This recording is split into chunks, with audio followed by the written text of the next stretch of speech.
Tozo, sans plus tarder, tozo kota na mate anabiso, et après-midi na lelo. Lelo tolingi ko parler d'un sujet important. Nabandaki kotala ngai mungabi. Ce sont pas vraiment les sujets oyo baza ko sepela koyo kalelo. Parce que lelo na oyo na koyeba côté ya soko ke ko lakisa mutu eza difficile que les gens se reconnaissent, mais c'est une réalité que beaucoup de gens vivent. Titre ya matin na ngai ezali les veaux d'or. Nakanisi bisono toyebi histoire oyo ya veau d'or, mwana na ngombe oyo basala ye na wolo. Tokanisi bisono toyebi histoire oyo tokotanga texte nango na livre ya Exode chapitre 32 verset 1 à 5. Tokotanga histoire ya oyo ya le veau d'or na Exode chapitre 32 verset 1 à 5. Na sali lecture na kombo na Yesu Masia.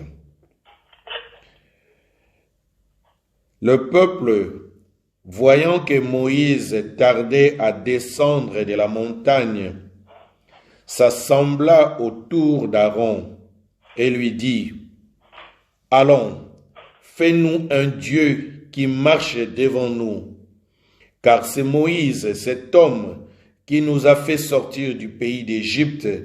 Nous ne savons ce qu'il est devenu. Aaron leur dit: ôtez les anneaux d'or qui sont aux oreilles de vos femmes, de vos fils et de vos filles. Apportez-les-moi. Et tous ôtèrent les anneaux d'or qui étaient à leurs oreilles, et ils les apportèrent à Aaron. Il les reçut de leurs mains, jeta l'or dans un moule, et fit un veau en fonte.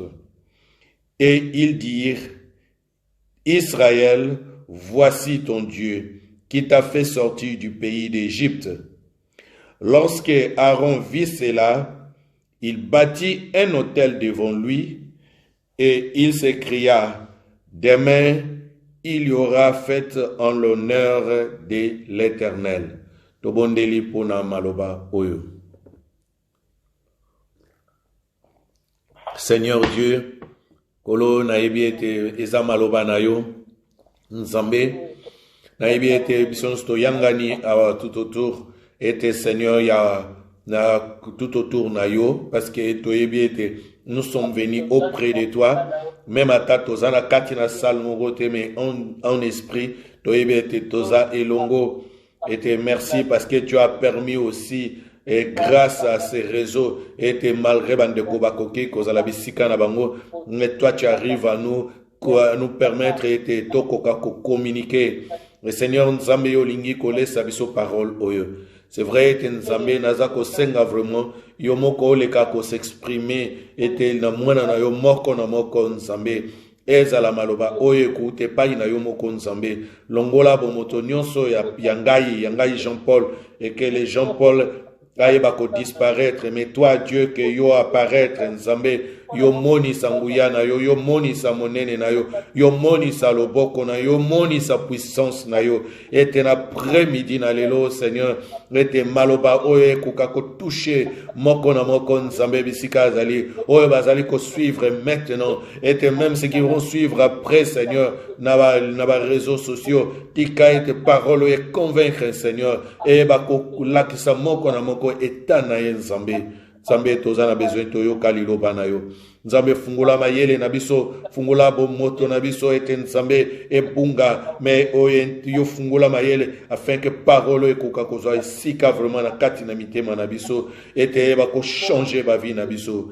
Nzambe yo tambwisa nyonso na bannir na moment oyo nyonso ezali esprit incrédulité, esprit ya doute to ya distraction to ya dérangement, ezala musika ya bana na Nzambe au nom puissant de Jésus-Christ.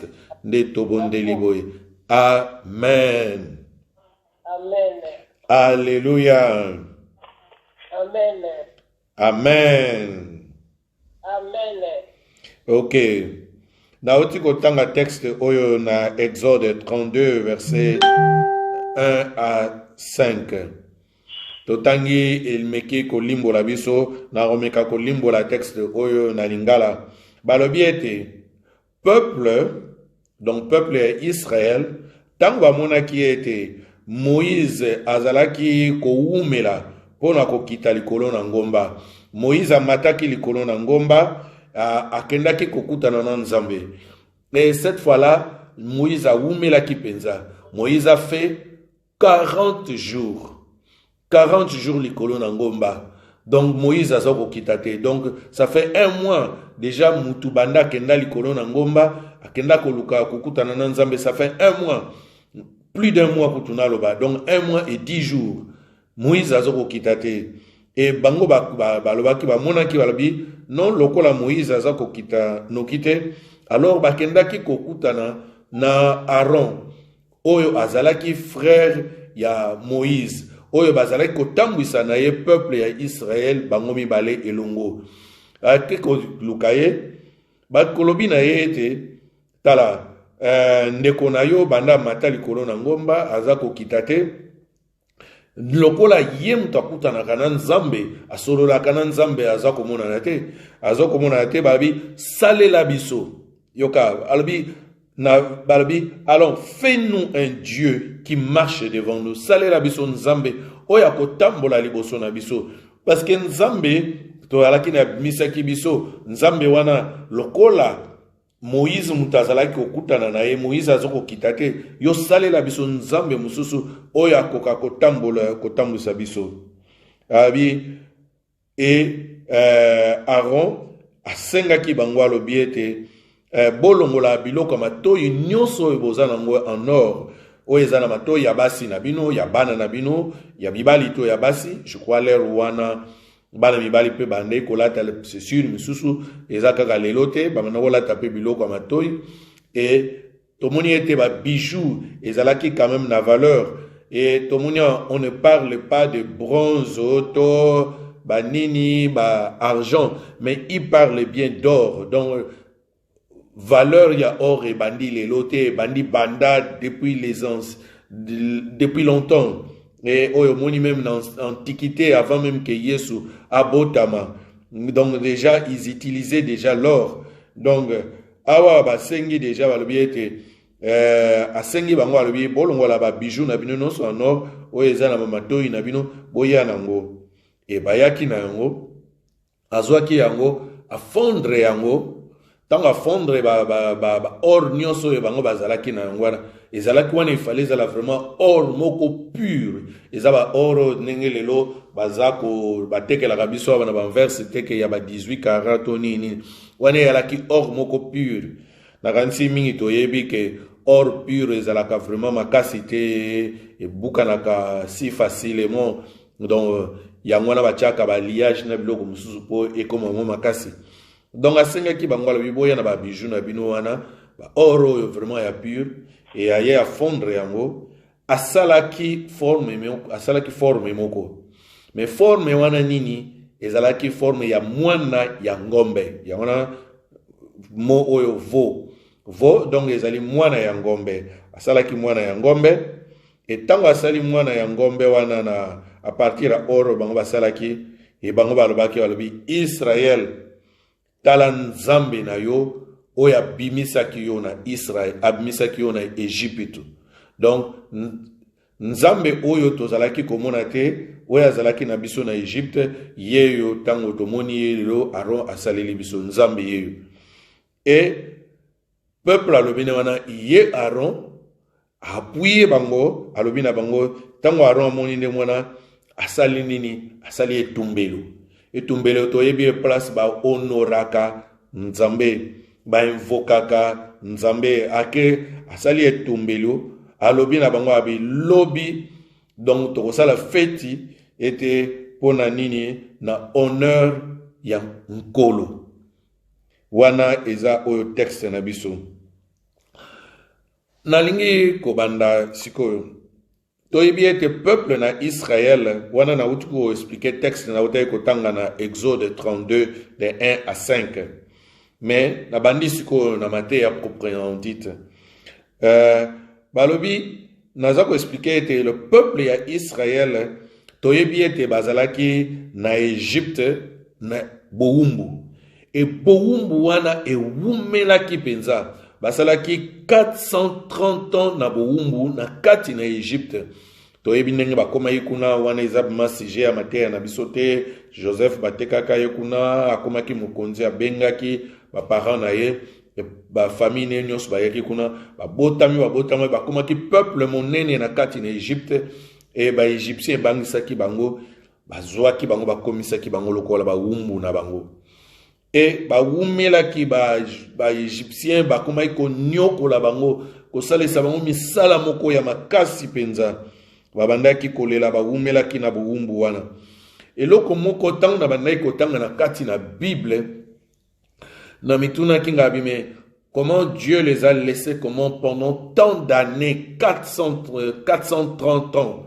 Donc ba génération 430 ans ba yemla wumelaki penza d'ailleurs wana ekoki kozala même pas vie ya mutu moko déjà nako koloba soki mutu asali 100 ans, donc 4 générations et kokaki koleka, même 5 générations et kokaki koleka batwaye, bakufi, babotami, donc batongazo umela kaka bazoko umela ba umela ki vraiment na buumbuana kuna na kati na Égypte. Et eloko na alaki étonné, na kalaki pendant période nyonso esclavage oyoyo, la Bible ne nous montre pas vraiment et pas ce que Dieu a fait d'extraordinaire na période wana. Toyebi nzambe et pas tant nyonso nzamba bandaki ko kita na kati na bana Israël bilembo ezalaki toujours komona. Et pas nyonso même attendre après-midi na lelo, il faut croire et que si nous sommes devant la présence de Dieu, nous n'avons sentir quelque chose. Nous n'avons Et pendant toute cette période-là, les enfants d'Israël, on dirait silence total de la part des cieux. Nzambe asalaki eloko moko extraordinaire. Sauf événement yekoya tangu Pharaon ya Égypte, mokonzi ya Égypte a décidé qu'il était baboma bana mibali nyonso parce que akomaki kobanga bazoko ya ebele alobi soki guerre bana mibali na bango bako kotela banguna na biso e bakolonga biso alors ba alingaki lisusu te bana mibali ba vivre soki oboti mwana mobali babomio. Et là te komona enfin Dieu intervient à cela qui était pour protéger via Moïse. Là, on voit l'histoire de Moïse, l'intervention de Dieu. Et na lo ba eloko wana ke malgré nyoso ezaba sijete nanu nazo ko introduire kaka et que nzamba salaka eloko par hasard te. Tomoni ke on dirait que Dieu quelquefois na vie na yo okoko mona ke souffrance moko ezako umela lobi ete Dieu m'a abandonné. Peut-être c'est ce que toi tu vis pour le moment dans ta vie. Ozomona que tout va très mal. Nenge bana Israël bazalaki na kati na Égypte na esclavage et pas ya ba égyptien ba bana ko nyokola bango. Toi aussi ozako travailler ozomona mbongo te parce que dans l'esclavage on ne te paye pas, tu travailles gratuitement na ba condition tu n'as aucun droit. Ozako mi lokola un objet, un animal, un instrument ndenge bazwaka pa ou ndenge pe bazako zoyo un instrument ya pamba. Yopé peut-être na vie na yozomona que tu ne sers à rien. Ozako produire eloko moko tu travailles, on dirait que ozako salate mbongo ezako mona na te. Vraiment tu souffres dans ta vie. Tu te poses même la question que Dieu est indifférent et nzamba azako prêter attention à yote. Mais yeba Dieu a toujours un plan merveilleux pour toi. C'est ce que je vais te dire aussi cet après-midi. Et tout le monde qui était Dieu n'était pas vraiment loin. Et Dieu, il a vu leur souffrance.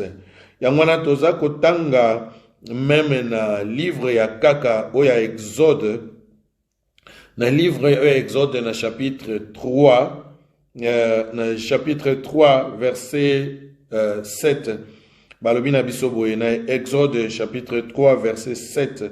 Balobi, l'Éternel dit, J'ai vu la souffrance de mon peuple qui est en Égypte. J'ai entendu les cris que lui font pousser ses oppresseurs, car je connais ses douleurs. Là, Dieu te dit aussi, que na silence na ye kazako monate, et que Dieu n'a pas un plan. Dieu a un plan comme ndenge ya monaki azalaki ko mona souffrance ya bana Israël, pas azalaki ko yoka kolela na bango kuna na kati na Égypte. Toi aussi qui pleures en ces moments, Dieu entend tes souffrances, Dieu entend tes cris et il voit tes souffrances. Et ne crois pas que Dieu a indifférent. Et tomoni ete fusuka suka Nzambe ayeko intervenir. Et Dieu, comment Dieu intervient? Ndenge à travers l'histoire, oyo tomonaki peut-être que zalaki banal ko sauver Moïse, mais Dieu préparait un plan comment faire sortir son peuple na katina buumbu oyo ya Égypte. Il y a une chose na retena que j'ai compris était toye ba Égypte biso na classe totanga était Égypte ezalaki mboka moko ezalaki nation moko ezalaki puissante. Et puis ti lelo bilembo mingi oyo ezalaki na époque ya kala tomonaka yango ba pyramide lelo batu bamitunaka ba pyramide wana esalama ndenge nini. Et non pas kaka na oyo tomonaka na monde physique. Na koyebisa yo si tu ne le sais pas, ya batu oyo basalaka ba monde spirituel ba s'inspiraka na mayele oyo euta na Égypte. Même les na médecine, na oyo médecine boye, lelo biso kutu na tango toza lelo, toyeba ba technique ba na ko salela te. Par exemple, ya ko mbome mutu. Tala ba momi ya bibembe oyo kufa pendant des années, des siècles. Ti lelo ba kende ko retrouva ka bibembe wana. Mais lelo na ba mboka na biso surtout nete na ba Afrique boye, ba ko conserver ba corps wana ndenge wana te. Mais bango bazalaki na technique déjà oyo bayebaki ko bomba corps wana et que ko beba te etikali kaka ya kokauka. Donc bazalaki vraiment très développé pour na makamu mingi pour lelo na bamboka na biso na Afrique. Jamais na koyi komona construction moko ya monene ti lelo lokola pyramide. Lelo batama yele même bastidiaka pyramide wana ndenge basalela yango. Balabi en tout cas vraiment bazalaki na ba matériel ya tangu ya lelote, mais comment ba arriva ko matisa mama banga wana basalaki yango ndenge nini. Donc vraiment ce qui est zalaki na plan physique bazalaki na wana, mais na monde spirituel bazalaki sous na ba puissance makasi. D'ailleurs nazo sabino ngire ba monde mingi démoniaque ba s'inspiraka na toujours en Égypte. Na kozula bino exemple kaka ya dollar. Bambongo oyo tomonaka mingi surtout neki Amérique tongami na ba puissance ya monde ya ténèbres. Malgré que tolobako Amérique basambelaka mingi, mais le monde ya ténèbres ezali sous ce konzaka mingi na kati na États-Unis. Exemple kaka na dollar wana omona bacha signe moko eza pyramide, après bacha lisu eza ba signe ba symbole moko ya monde ya ténèbres. Et pyramide wana ba s'inspira na ngo wapi kaka kuna na Égypte. Donc c'était un exemple. Et Dieu il fallait maintenant akende kozwa peuple na ye oyo azalaki na monde moko ezalaki très puissant ana armée na bango. Et puis, la puissance dans le monde, il y a ténèbres, il fallait Dieu le libère. Et Dieu préparait un plan. Et ce plan-là, il fallait quelqu'un qui l'exécute. Et Dieu, en ce moment-là, n'avait trouvé personne. Jusqu'à Ayakomona, Moïse, où il a trouvé qui bon. Quelquefois, dans la vie, Dieu a besoin d'intervenir. Mais il ne trouve que tous nos disponibilités où il n'y a personne qui peut intervenir dans nos vies pour nous sa solution. Et Dieu, tout le monde qui était titan Moïse ayaki, et Dieu a permis qu'à travers Moïse, Dieu a kokakobimisa bana Israël na kati na buumbu oyo ya Égypte. Et to muyebi bisonoso babilka mwanini oyo nzamba salaki na kati na Égypte na ba diple oyo nzambe a frappaki bana ya ba égyptien po ete bakoka kondima ete ba libérer peuple ya Israël ba tika bango babima na bowumbu. Alors Dieu tango a libéré bango alongoli bango wana na kati na Égypte, mais bazalaka na mabele te. Il fallait bakende quelque part, mais où aller? Parce que koko na bango Abraham akita déjà mboka na ye na oyo azalaki na Ur na kuna na Kalde, alongwa déjà kuna nzamba ayebisaki apesaki elaka akopesa ye mboka moko boye. Donc azalaki vraiment na mabele te. Il n'avait pas un terre. Israël n'avait pas de terre. Donc Dieu le libère na pays oyo bango bazalaki d'abord bowumbu bazalaki bapaya en Égypte, et il n'avait où aller. Dieu leur dit na komema bino na kopesa bino terre moko là où coule le lait et le miel. C'est la terre oyo ya aprometaki na Abraham yangwana alobaki ete bona bimisi bino aza komema bango na terre promise. Et avant bakoma na terre promise, Dieu les a fait passer na katina désert. Et na katina désert wana susu ba wumelaki na katina désert. Ils ont fait 40 ans na katina traversé wana désert. Donc ils ont encore traîné. Nzamba sala kamakambu pambate. Dieu a toujours un plan quand tu fais toutes ces choses. Mais Dieu voulait éliminer toute la génération qui est née en Égypte. Il voulait les éliminer pour produire génération mususu yasika oyo bekokota na terre promise. Alingaki te que les gens importent les choses oyo ezalaki na Canaan et les amènent na terre promise na oyo ezalaki na Égypte. Alingaki te bazwa makambo ya mabe oyo bawutaki nango na Égypte et qu'il l'amène na Égypte oyo ezalaki terre ya bowumbu bakende nango na terre promise oyo ezalaki Canaan. Voilà, donc il fallait pendant ces 40 ans-là, Dieu élimine toute l'ancienne génération bawuta na bowumbu na Égypte et qu'il produise une nouvelle génération na kati na désert pour na kotsa bango na Canaan. Et voilà, traversé oyo basalaki, ils ont traîné na kati na nzela. D'ailleurs, balobiete Moïse mutabimisaki bango. Moïse les a fait sortir. Et Moïse était accompagné de son frère qui était Aaron. Bazalaki bango mibale, bazalaki kotambusa peuple ya Israël pona komema bango kuna na mboka oyo ya Canaan. Et une fois, bakomaki na se na ngomba oyo babengi Sinaï, et Moïse asalaki nini comme d'habitude, parce que Moïse azalaki kokamba. Mais Moïse azalaki kotambusa ye mokote pour peuple oyo babane kotambola ndenge nzambe alingaki. Et Moïse amandaki chaque fois kokende kokutana na nzambe pona kozwa ba directive oyo ezali ko wuta epai na nzambe et yangwana bandaki ko amener epai ya peuple ya Israël. C'est Moïse qui allait rencontrer Dieu et amener ko rapporter epai na peuple ma message to ba recommandation oyo naiko wuta epai na nzambe. Et cette fois-là, tant ba komi na ngomba oyo na se ya montagne oyo ya Sinaï, Moïse amataki. Ndenge na expliquaki ete Moïse ake na texte oyo to tangaki ne bandeli oyo Moïse tangu ya mati, Moïse a fait 40 jours et 40 nuits. Il descendait pas.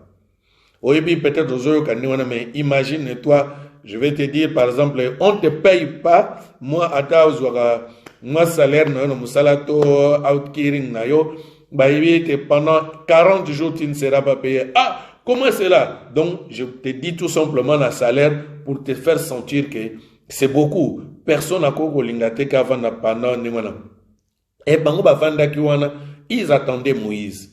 Parce que tout, c'était selon Dieu. Et pour selon Dieu, il fallait Moïse azala. Donc sans Moïse, il n'avait pas de directive. Alors, comment qui est un peu perdu? Le problème est là qui vraiment cause la perdre parce que bazala toujours à un endroit. Le problème, ba monaki ba kokaki susu ko patienté donc ba komaki un peu impatient parce que pour na bango ba wuti na bowumbu il fallait ba kende na mboka oyo laka ba kende une terre oyo ya bango moko et ba komaki siko na kati na désert donc nanu ba komité donc baza na kati na nzela ba komaki impatient il ne pouvait plus attendre. Ils sont devenus impatients. Bakomaki impatients. 40 jours wana batrouva qui en ont déjà trop. Ils ont 40 jours wana batrouva qui ont déjà trop. Alors que ba beta soki 430 ans déjà na kati na Égypte pa ba utaki. Douana kutu na 40 ans basali na kati na désert wana ezalaika na kati na mi-parcours. Donc, nous avons 40 ans. Donc, Dieu a un plan, Dieu a un calendrier qui est à lui. Et bango bakoma qui est impatient, trouva qui était Moïse à Zako kita nous quitter. Alors, ils sont allés trouver Aaron, neto tanga ki na texte, bake ko senga na Aaron, parce que baye baki ete ba bima ki na ndenge na bango mon côté. Il y a un Dieu qui les a fait sortir. Parce que Kobo sanate que tant bavanda ki na kati en Égypte, ne na lobaki ete, il y avait une sorte de silence de la part de Dieu. Donc, bazala ki sous mingi na contact na nzambe te. Mingi bayeba ki pe na nzambe na solote. Bango la plupart génération na nyon se botamaki na kati en Égypte. Ba komaki presque on dirait des Égyptiens. Donc, bazala ki intégré na vie y avait Égyptiens. Donc, bayeba ki penza bon nzambe mingi te. Il y a que Moïse ou ya la ki lokola intermédiaire pa na bango. Alors, pour ne pas continuer là, il fallait un Dieu qui pouvait les amener à continuer poursuivre le chemin pour na kamba bango. Parce que tous les autres peuples aussi, et pas qui na kat en Égypte, Égypte azalaki na banzambe na ye. Donc il fallait aussi un Dieu pour eux. Bazalaki na nzambe, mais ce Dieu là, comme Mouto azalaki ko servir d'intermédiaire entre eux et leur Dieu, hein, n'était plus, ils étaient devenus impatients. Il fallait, fais-nous un Dieu. Salelabiso nzambe moko. Parce que les autres nations se sont fait de leur Dieu. Donc, salelabiso pe nzambe moko. Et, yawana tomoni ete, Aaron asenga ki bango ba pesa ba bijou. Baspesa ki babijou asalela ki bango mwana na ngombe oyoyo e keko ya mwana na ngombe oyo azali e a présenta ki bango alobi abi botala nzambe na bino eloko aliboso tango nazotanga texte oyoyo kota na mama ya likambo c'était la façon ya présenta ki mingi tango batanga texte il croit que tango Aaron a présenté ki bango il les a fait comprendre que bon Nzambe oya liboso oya bimisa ki bino en Égypte c'est un autre Dieu wana asabungi na Moïse et voilà un autre Dieu mais c'était pas comme ça tant Aaron a ko présenter bango ekeko wana il leur dit que bon bino bosenga ki Nzambe voilà votre Dieu oyo donc en quelque sorte alinga lo bana bango ke eza Nzambe mususu te Nzambe bino bazala ko mona te oya zwaki bino banda Égypte yeyo oyoyo na présenté bino yoyo lelo. Donc le même Dieu qui vous a pris de l'Égypte, c'est le même Dieu parce qu'à l'obinini voici le Dieu qui les a fait sortir du pays d'Égypte. Et mot oyo expression oyo le Dieu qui les a fait sortir du pays d'Égypte et comment que la référence ya bana Israël soko tangi même na kati na ba suite na bango bazala ki toujours ko se référer parce que nalobi ba vivaki bilembo ya minene te na kati na bomo ina bango par rapport ya Nzambe oyo ezalaki lokola Ebenezer epai na bango oyo ezalaki lokola elembo epai na bango ke bazana Nzambe na bango c'est leur modèle akendaki kozwa bango na mboka moko na kati en Égypte a botoli bango na puissance ya ba égyptien na kati na domination ya ba nzambe ya ba égyptien a kwesi même armée ya munene ya Égypte donc oyo ezalaki lokola ba armée États-Unis ya ba Russie ya minene mais Dieu a vaincre ba armée ona sans que Israël abunda abimisi bango na kati na bawum ezalaki référence epai na bango. C'est Dieu là. Donc comment que le Dieu qui les a fait sortir du pays d'Égypte. Ndeko nanga yo pe fo zalaka étant un chrétien. Yo appelle lembo yo zalaka na ngolo ko sala ko référence olobi. Soki na kanisi oyo nzamba sala na bomo inangai. Ezalaka pe référence pona yo.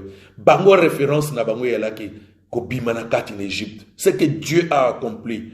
Na kati en Égypte na diple wana nzamba salaki ezalaki minene. Donc alobi na bango alobi ke ekeko wana bozo komona ya mwana ngombe wana yene nzambe oya bimisa kibino en Égypte. Cela veut dire que ce n'est pas un autre Dieu que je vous présente. Le même Dieu là que vous ne rencontrez pas, vous ne voyez pas. Oyo Moïse a kene kokuta na kanae ye wana na kati ne keko wana. Ce n'est pas que ça. Oyo ezalaki choquant.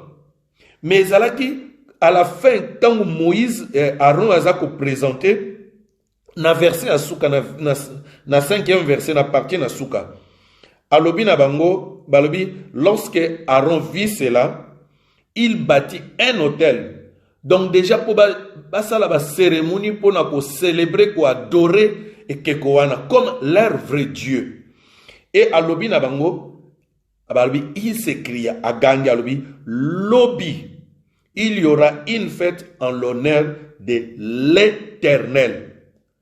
Navanda kinga mongo na talinga labi na kenda nkuluka ko traduire moana oyo na tango ba komaki ba texte ya kala na mot éternel. Quel était le vrai mot ba utilisaki? J'ai découvert que en quelque sorte alobaki na bango lobi tokosa la fête pona Jéhovah. Et Jéhovah c'est qui? Nous savons que c'est le nom de notre Dieu. Donc, et Kekowana, il l'appelle Jéhovah. Est-ce que Bana Israël, bandima kito bandima kite, ils ont cru, bandima ki makambo oyo Aaron alobaki na bango. Et je dis ce qui n'a pas kotala, et que comment ndenge Bana Israël bazalaki entraîné une erreur, pour mingi lelo bakanisa kaete, Bana Israël, bandimaki na bango ko sambela nzambe mususu. Non, et pas na bango, et que kowane zalaki nzambe mususu te. Pour eux, ceux qui ont prêté attention, tanga ba texte malamu, oko comprendre que pour na Bana Israël, et que kowane soi-disant pour na bango, c'était le vrai Dieu. Oya banda na bango na kati na Égypte kuna, oya zwaki bango, le vrai Dieu. Oyo nenge le créateur du ciel et de la terre, parce que Aaron même le proclame que c'est Jéhovah, donc Jéhovah qui a créé le ciel et la terre. Et que koana. Ne konango go comprendre déjà moi mouke. Yo sambelaka. Peut-être y a on sambelaka. Mais peut-être tu n'as jamais réalisé que au sambelaka, mais quel est le Dieu que toi tu pries? Ils étaient en train de servir le vrai Dieu. Lobby, ils allaient faire une fête pour le vrai Dieu. C'est ce qu'ils ont cru. Peut-être yo pour que dans l'église, tu crois que na vie na yo au servaka nzambe oyo ya solo, mais peut-être yo se trompe pas. Peut-être yo pose la ka devant un vaudor, que peut-être pour pasteur, pour toyebi Aaron. Aaron so totali malamu na katina histoire ya bana Israël. C'était le premier souverain sacrificateur. Donc, nganga nzambe oya liboso ya liboso ya munene ezalaki ndenge lelo ko considérer un grand pasteur dont mutambu ici oya zoko kambabino, c'était lui. Il vous présente. Quel est le Dieu que moi je vous présente? Est-ce que je vous présente le vrai Dieu? Ou quand je vous parle, je vous dis que tozo sambela nzambe oyo nzambe oyo nga nazo présenter mino que c'est le vrai Dieu, mais en réalité za nzambe moko na kana mpungu moko boye nazalaka na mwa bikila kila moko boye nazalaka na mwa eloko moko na bomba quelque part. Et vous aussi vous priez, tozo sambela nzambe ya pasteur Jean-Paul, nzambe ya pasteur Jean-Paul, mais parce que moi de ma bouche je vous dis que nzambe wa sala likolo na se, mais en réalité nzambe na ngai nazalaka na nzambe mususu moko na bomba quelque part oyo vraiment nga na servaka na kati na mutema na ngai. Mais bino nzambe ya pasteur Jean-Paul. Combien de gens sont dans cette erreur aujourd'hui? Combien qui croient qu'ils servent le vrai Dieu? Mais en réalité, ils servent encore le veau d'or. Combien? Yo l'équipe pasteur na biso, yo bi makambo pasteur ona nguya sala ka yo bi makambo lobela kanga na vina ngai. Deko na ngai sosola. Alingina limbo la mwa muke texto totangi. Eloko liboso na yokaki mawa pona bana Israël. Balo bake ko senga epai na Aaron balobi ete fais-nous un Dieu. Nous, moi mon Dieu, le vrai Dieu. Il n'a jamais été fait de main d'homme. Au contraire, c'est lui qui a tout créé. Mais Nzambe oya lukuta, oya lelo, eza omona basala mwa bikila kila, Nzambe oya bato basala, basali mwa keko moko boye, oto pouvoir moko boye la kati na batu. Non, non, non. Moi, mon Dieu, il n'a pas été créé par des hommes. Il n'a pas été fabriqué. Le vrai créateur, c'est le vrai Dieu, c'est lui qui est le créateur. C'est lui qui a fait toutes les choses. Mais bango siko contrairement, bakeko senga ete basale la bango. Basale la bango nzambe. Et beaucoup de chrétiens aujourd'hui qui demandent encore d'une manière ou d'une autre ete basale la bango banzambe et pas ya ba pasteur pasteur nazuluka nzambe vraiment nazako mona ete Dieu est facilement, il ne se cache pas quelque part. Oh, notre Dieu n'est pas été fabriqué, il n'a pas été établi. Dieu a toujours été Dieu. Il n'a ni commencement et il n'aura pas de fin. La deuxième chose, on a monaki mawa. Déjà avant bakoma na ngomba wana ya Sinaï et que Moïse amata. Parce que tant Moïse amataki, Moïse a umelaki pona nini. Moïse amataki wana azalaki na jeûne et prière. Moïse a jeûné comme Jésus-Christ nazoyib sabino. Il a jeûné aussi 40 jours et 40 nuits. Nenga vandaki likolo na ngomba. Donc nenga Jésus a jeûné pendant 40 jours et 40 nuits. Moïse aussi l'a fait. Avant 40 jours, 40 nuits, à Liate. Donc, azalaki na présence ya Nzambe. Donc, Nzamba aussi, c'est vrai que Jésus-Christ était spécial. Mais lui, il était dans la présence. Il était rempli de la présence de Dieu.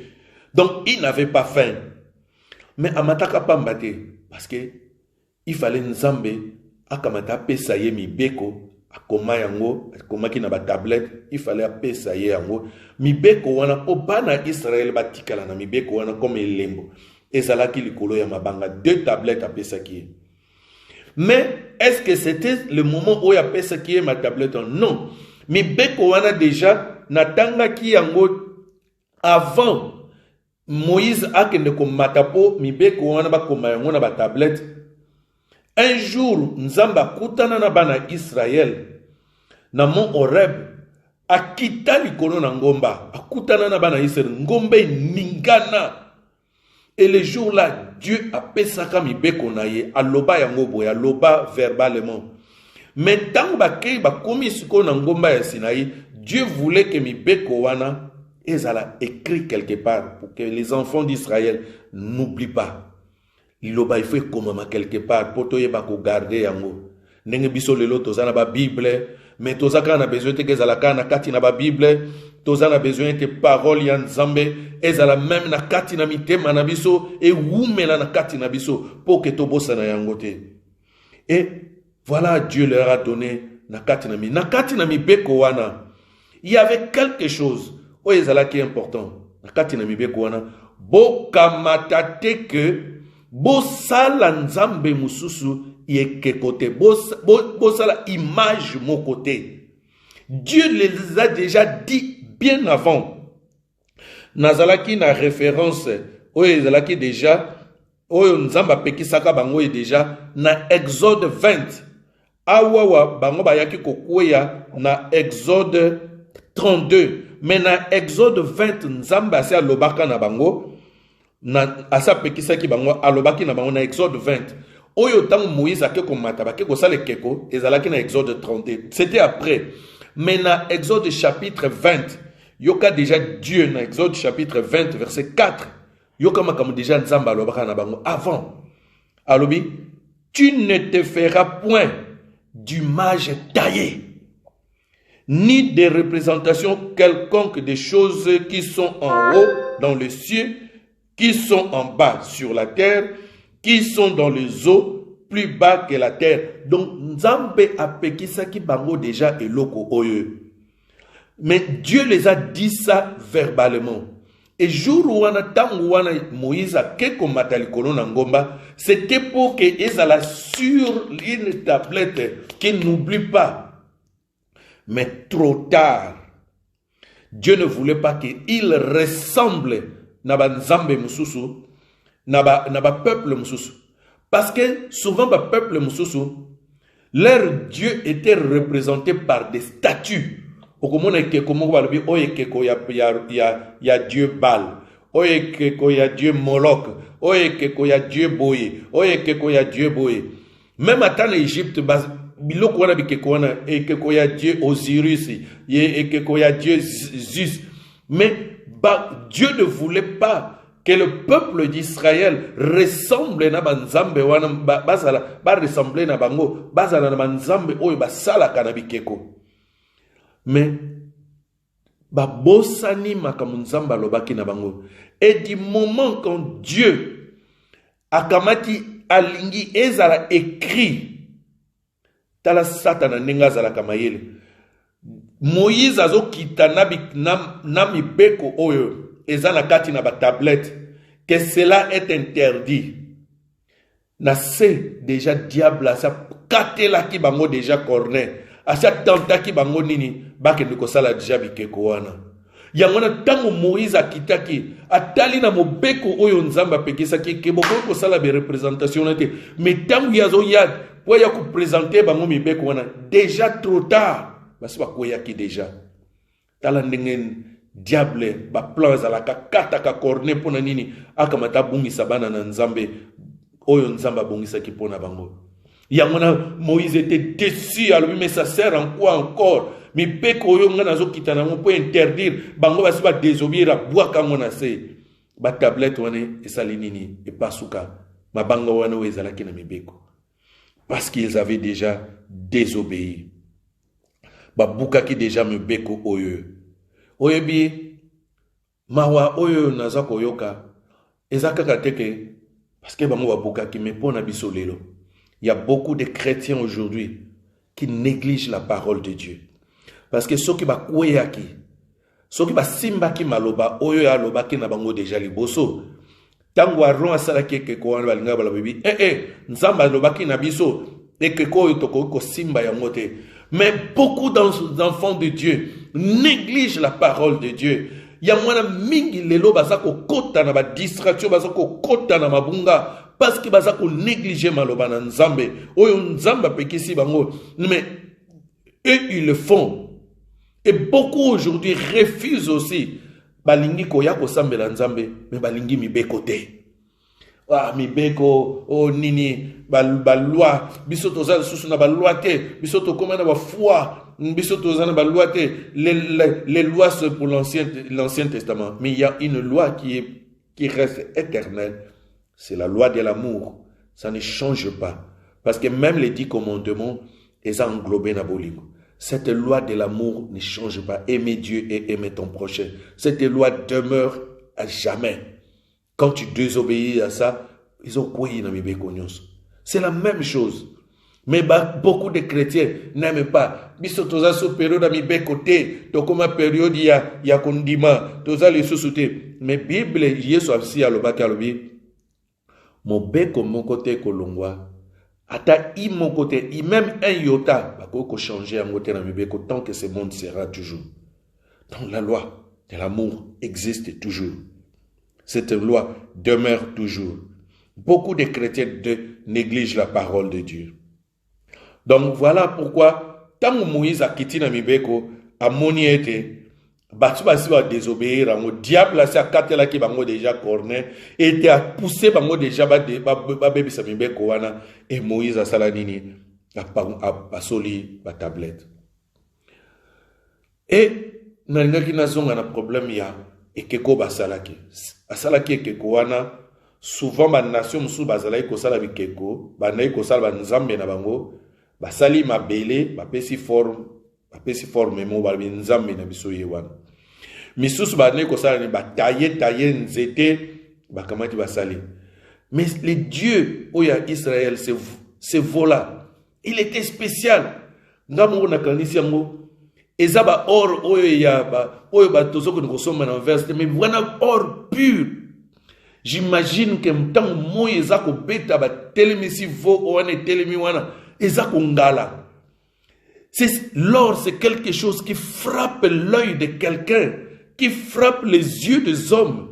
Et les loba chrétiens mingi baza tellement balingi ce qui frappe, ce qui les impressionne dans les églises.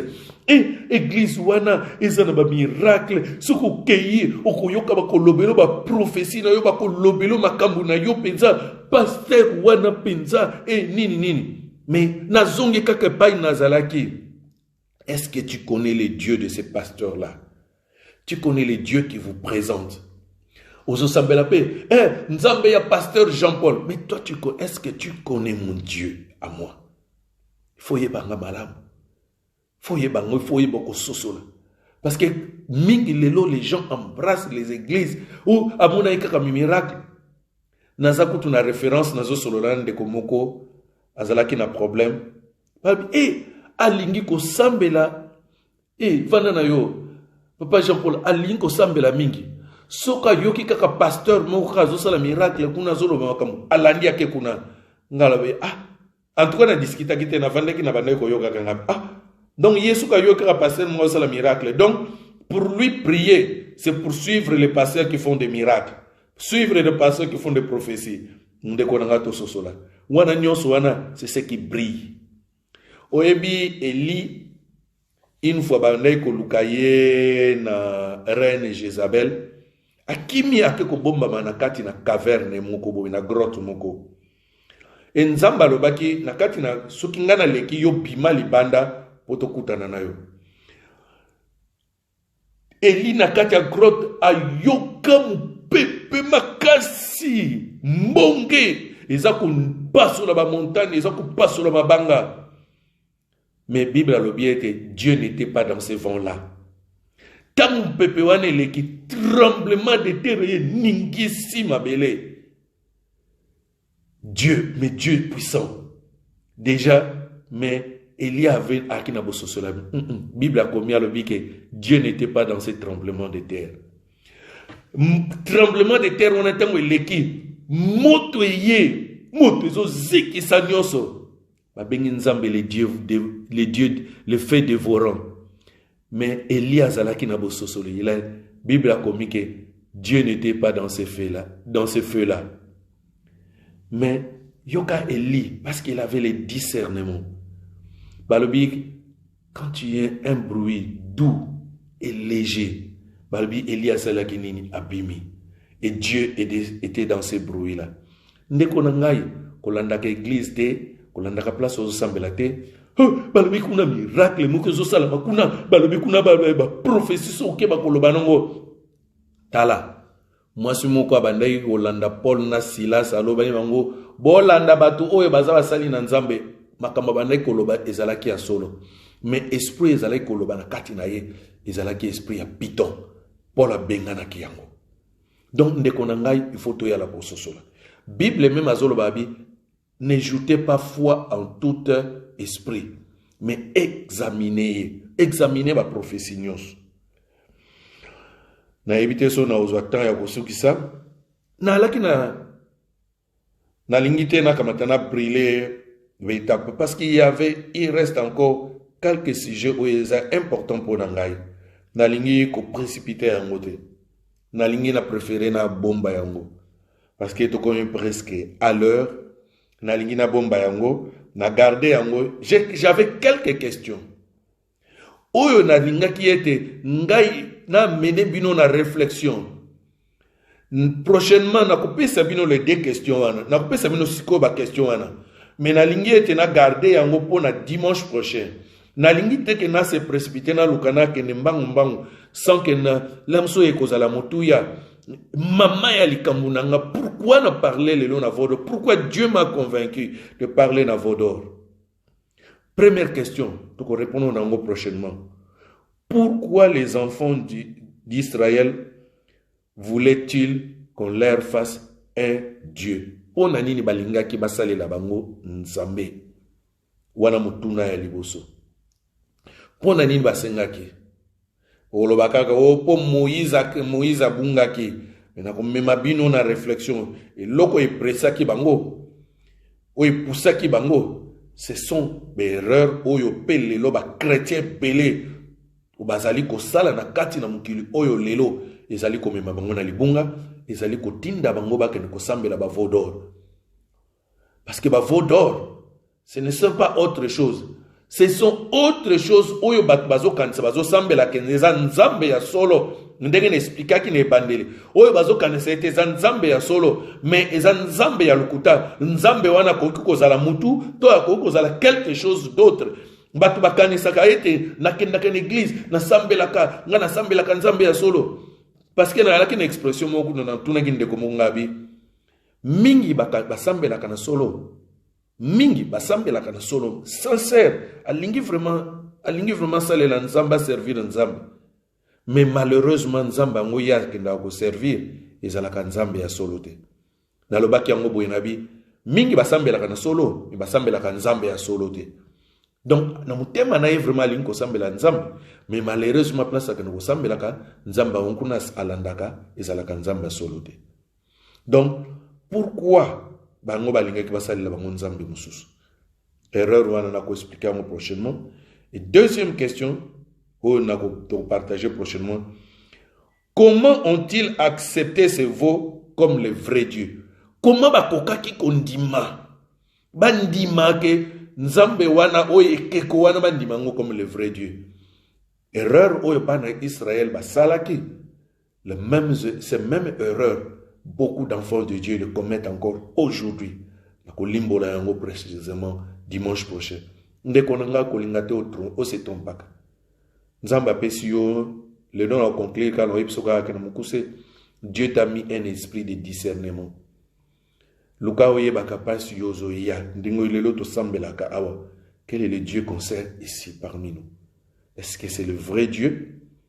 Est-ce que ça karaté parce que mingi bazolo ba koloba kotanga komo na nzambe kotanga komo na Yesu, cela ne veut pas dire que oh na mona kasimba ka kutu Bible ngana yebi ba ndako muso nganga pe basimba ka ba Bible patu mususu pe bazan l'esprit démoniaque ngana yebi na tanga ba livre mususu ba livre mususu ya ba science occulte batanga ka kombo ya nzambe batanga ka kombo ya Yesu. Donc ndeko nanga faites attention. Lelo mona karaté miracle, ce qui impressionne comme des veaux d'or qui brillent. Mais tout ce qui brille n'est pas de l'or. Tout ce qui est opinion sur que les ensembles, ce ne sont pas de vrais dieux. Aaron l'a appelé. Demain, nous ferons une fête en l'honneur de Jéhovah. Mais en réalité, ce n'était pas Jéhovah. C'était Aaron. Ce n'était pas n'importe qui. Ce n'était pas le pasteur Jean-Paul. Aaron, c'était le premier souverain sacrificateur dans la Bible. Mais Aaron Alobana Batoabi, demain on va faire une fête pour célébrer une fête au nom de Jéhovah. Mais en réalité, ce n'était pas Jéhovah. Ils allaient keko apamba. Kebape yopelamso yaka place mo kendaka. Pasteur Wana Koutou, présentaka. Mais quel est le Dieu qui vous présente? N'est-il pas un veau ou c'est le vrai Jéhovah? Amen. Tokosuka wana lelo, tokobondela suite nango le dimanche prochain. To bondeli pona malobana nzambe vraiment yeba kosunga biso to yeba kolanda vraiment nzambe oya solo to bondeli. Éternel Dieu, merci pour ta parole. Merci na yebiete, c'est difficile aujourd'hui de convaincre, mais nzambe ngatem nazana besoin de convaincre batu, mais nazana besoin de convaincre peuple na yo mingi ete bakeba na mabunga parce que beaucoup de gens croient que il va servir kolanda nzambe ya solo. Israël aussi pensait et qu'en servant ces veaux et ngombe mwana ngombe wana bazalaki ko servir nzambe ya solo, mais alors que ce n'était que la keko ya pamba, qui n'avait aucun pouvoir, qui n'avait aucune autorité, qui n'était même pas le vrai Dieu. Yo vrai nzambe ya solo sunga biso kotika biso te tobunga na ebiete malobano ibimaka pamba te parce que oza ko préserver ebele bazara mabunga ebele bazaya ko bunga ebele baza balandi banzela ya mabe ebele baza perdu. Mais Seigneur, aide tes enfants, Seigneur. Aide-nous, aide ton peuple. Aide-nous, Seigneur, afin que Mingi, Seigneur, est un colo, ba la fidèle, ba inayo, ba ye ba yon zambe na solo, ba ye ba yon malamu, yonde mo konzi na ba konzi nzambe, yonde mo keli eli kolo na se, yonde Jéhovah, toi le Père de notre Seigneur Jésus-Christ. Nzambe, l'essentiel que les gens te connaissent vraiment, toi le vrai Dieu. Que les gens te connaissent vraiment, toi le vrai Dieu. Et qu'ils aient vraiment une vraie relation avec toi. Nzambe sunga biso. Oyo toye ko lelo nzambe batela biso afin que dimanche prochain toye balisusu ko koba na kati na malobano. Tobondeli nyonso na kombo na Yesu Masiya. Amen. Amen. To kosuki awalelo to komina fin ya programme na biso. Pesi bande nyonso mbote na moni bande mususu mon frère Vincent Mebak. Nous avons bimaki déjà, que Dieu le bénisse. Ndeko nanga kebaka elongo nazoloba mingi lem sozo kende kolanda kaka ozalem so kobungisa oyo yo zanango nzamba lokuta baza ebele mais jamais bat mususu pe bazala basali mususu ayebite ke yemu ko azana kati na libunga azako mema pe bat mususu na mabunga mais ezala bat mususu basali mususu eza baza vraiment ayebi kasale la kanenza mena solo te mais yi azana mission wana kaka pona kobungisa bato. Donc keba kobongwa na yo ezali ya yo. Nalingaka na citer un exemple na yebi kedler na biso koki nazalaki scandalisé nazalaki kotala na internet namonaki pasteur moko boye akamataki azui ba mama alongolisi bango ba sous-vêtements et alongolisi bango ba sous-vêtements aza kolongola bango ba poil na ba partie intime na bango. Nazalaki scandalisé. Gabi, quelle ignorance. Comment les gens peuvent accepter cela? Bible même aza ko kebisa sur la nudité. Comment tu acceptes même s'il est un homme de Dieu, comment tu acceptes comme ça de te mettre à nu devant ton pasteur? Et pourquoi il doit enlever ça? Il y a beaucoup de distractions. Il y a mususu ezana ngote na babiloko wana ba théâtre wana mais yakaka o alobaka makambo o asalaka ba miracle o abimisaka biloko na nzoto ya batu ndeko nanga sosola. Quel est l'esprit oyo pasteur wana utilisaka ou cet homme de Dieu yozolwaka mais ezana bandimi mususu ayebi bazolakisa ye alobi ngai oyo pasteur wana salaka etali ngai te wana eza pasteur wana mais ngai naza pasteur wana te ngai ngene kosambelaka nani mais okendaka pa ye a invokaka esprit nini? Est-ce qu'il invoque le vrai Dieu ou il invoque son Dieu, son veau d'or? Tekonanga sosola pourtant on a suka diokoloba pa na nzambe te ke non ezalaki faute na ngai te ngai na bana kosambelanga na solo faute ezalaki ya pasteur wana mtalakisaki ngai nzamba lokuta. Bible alobi oyo azana mato ya koyoka ayoka oyo azana miso komona amona. Nzamba pesa yo mayele. Nzamba chali lobanaye. Et Dieu a mis en plus son esprit en toi pour permettre de discerner quel est l'esprit oyo pasteur Jean-Paul Azako utilisé na oyo est-ce que les esprits à malam to esprit à mabe. Tango na suka yonde mutokolela. Tolanda prochainement na voyez l'aksabino ba erreur oyo bango bana Israël ba ko sala oyo yon nangai peto ko commettre lelo pour te servir de vos d'or. To sukia onaza ko prier pour nabino et abondeli. Nzambe merci na moment oyo pesi biso ya kupusa na liboso na yo. C'est vrai qu'il y a une maladie dans ton église, Seigneur, et que les gens recherchent que d'atteindre la terre promise, même sans toi, Seigneur.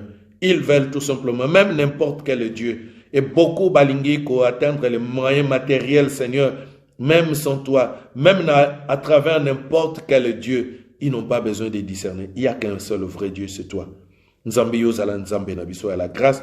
Zala nzambe oyo nyonso bazako lukayo na solo. Nzambe yo mimoni sana kati na bango, Seigneur. Que ta présence se manifeste, Seigneur. Et que chacun ait une relation spéciale avec toi. Oyebi moko na moko ya yaki na après-midi na lelo nzambe. Kolo oyo même akoyeba kolanda vidéo oyo. Même après, Seigneur, mi sala ya mingi na kati na bomo ina epo eta yeba yo na solo. Ayeba ete yoza nzambe na nguya. Afin qu'il ait aussi une référence comme les enfants d'Israël. Bazala qui na référence et tu es le Dieu qui les a fait sortir du pays d'Égypte. Nzambe mwana no moko na moko azala le oya ko tato la kolobite oyo nzamba sala na tina bomo inanga. Nzambe na yebiete bolamu na yo sukate. Eza ebele sala na kati na bomo ya bana na yo. Papa sunga moko na moko papa oyebi ba bezo ya moko na moko sala ya minene. Kangola bikisa. Tombola pambola. Obabota kate babota, obabala kate babala. Oyo bazwa kate bazwa. Nzambe nyonso pona lukumu na yo. Elonga victoire, kimia, joie, paix, bonheur, ezala partage ya moko na moko na semaine oyo. Kombo na Yesu. Amen. Amen. Nzambe ya pambola bino to monani dimanche prochain na kombo na Yesu Masia. Na moni bande ko ebele ba continue en retard, nous to silisi, que Dieu vous bénisse, que beaucoup l'anda